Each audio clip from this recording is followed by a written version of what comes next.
Now, the toolbox I'm going to be covering in this video is simply getting started. You know, a lot of people don't want to go out fishing by themselves or give it a try, so they haven't got a Scooby on what to do.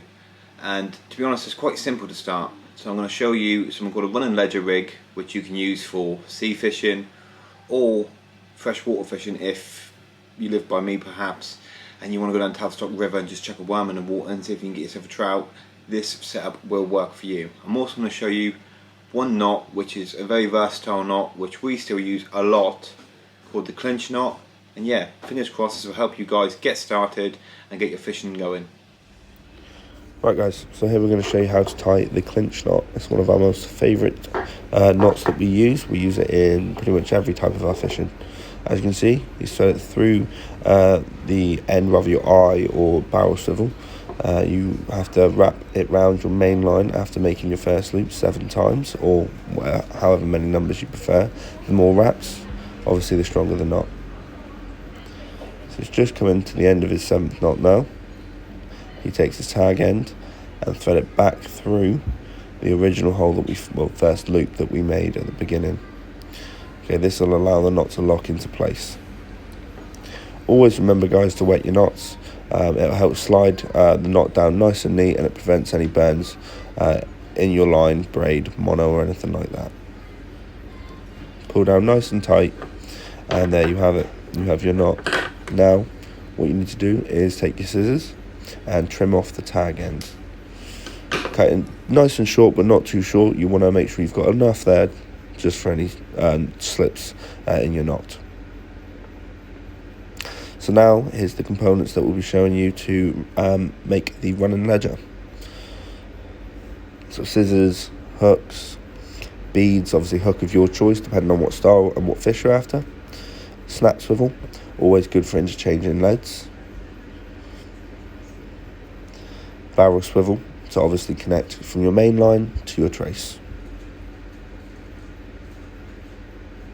And your weight or cage feeder, however you'd like to fish it, depending on your scenario.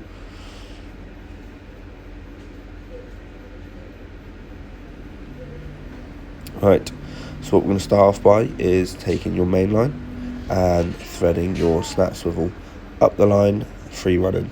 After this, you'd like to put on a buffer bead, any colour of your choice, it's entirely up to you. After you've slid that up, you want to get your barrel swivel and begin tying your clinch knot to attach your main line to the swivel.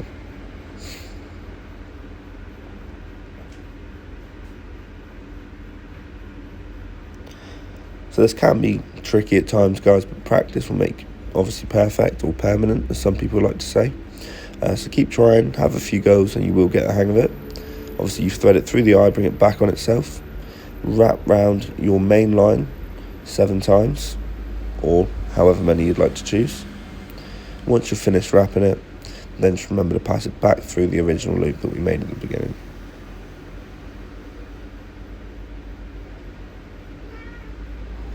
Wetten the knot and pull it down tight, remembering to trim off any tag ends but leaving enough room just in case the knot was to slip.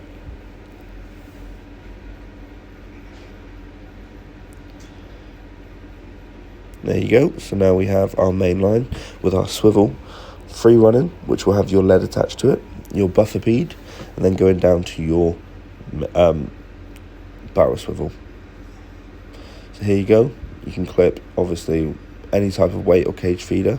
You open up your quick link swivel or snap swivel, as people like to say. Feed that on there and then lock it back into place.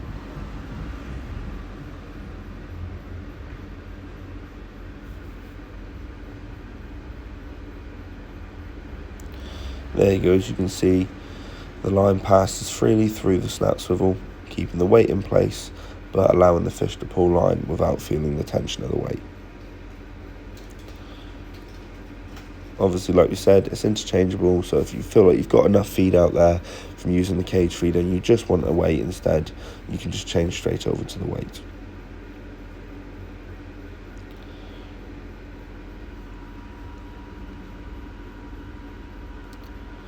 Here we have our trace, pre-tied trace. Obviously you can tie your own, you can buy them, If you are buying them, they will come with loops at the end, and this does make it easier to connect to your barrel swivel for your trace.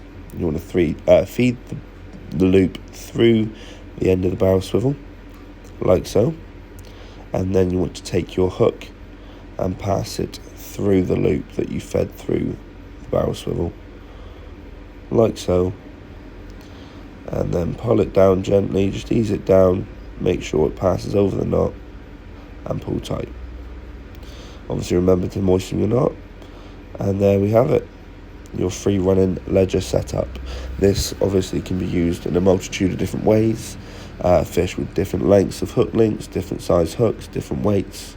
Obviously just make sure you're geared up to the fish that you're desired after. Right guys, I hope the video was helpful for you. With that running ledger setup, you can do sea fishing, you'll catch bass, you'll catch wrasse, you'll catch eel, anything really in the ocean, minus mullet, which do tend to need a smaller hook, but that's a different kettle of fish all in all. But that setup will work. The free running movement will give you the best bite indication you can possibly get, and it also works, like I said, for coarse fishing, mainly rivers and bits and bobs like that. I wouldn't use it for carp fishing because I like using tubing and lead clips and stuff like that, something a bit safer for the fish. But yeah, this setup does work for if you're in Tavi and you want to go down the river. The reason you keep a snap swivel on is obviously to change the weight for a cage feeder or vice versa when you want to.